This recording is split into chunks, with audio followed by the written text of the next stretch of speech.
was the best of times, it was the worst of times. It was the age of wisdom, it was the age of foolishness. It was the epoch of belief, it was the epoch of incredulity. While this opening paragraph of A Tale of Two Cities by Charles Dickens references a different scenario in world history, the similarities to what we are experiencing as a city and nation today cannot be ignored. Dickens tells us of a time of despair and suffering on one hand, and joy and hope on the other.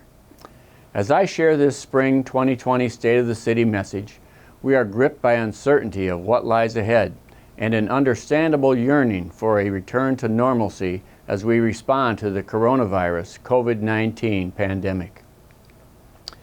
As history has shown, in a crisis, the character of a community is revealed.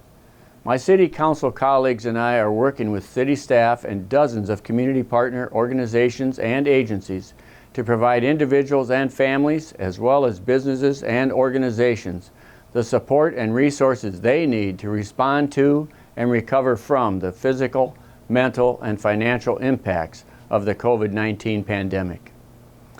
Likewise, each of us has a personal responsibility to this community we call home, and it is simple.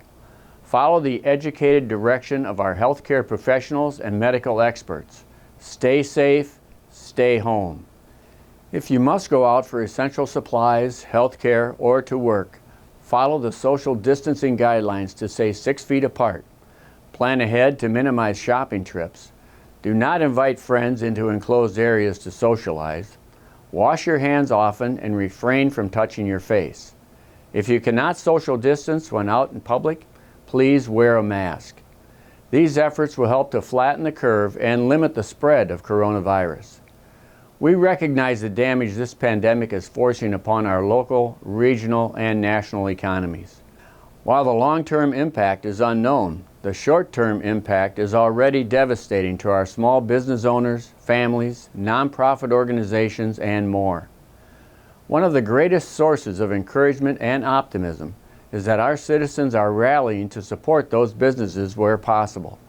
Meals are being provided to those in need, neighbors are looking out for one another, citizens are supporting impacted restaurants and essential businesses, as well as donating to nonprofits to help those in need of assistance.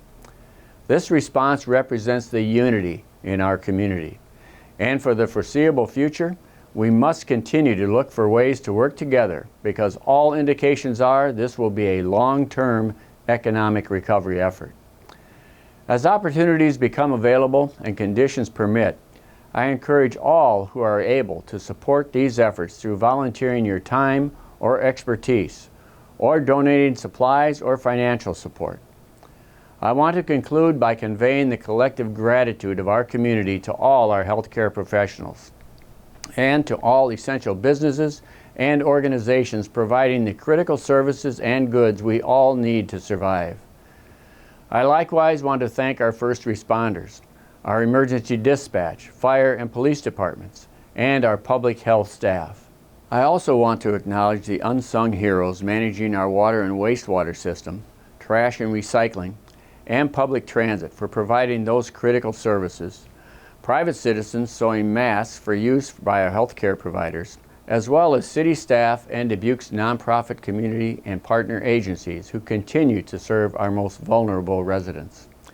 These are challenging times, but together we can make the best of them. Even Charles Dickens saw a ray of light. It was the season of light, it was the season of darkness, it was the spring of hope. Thank you.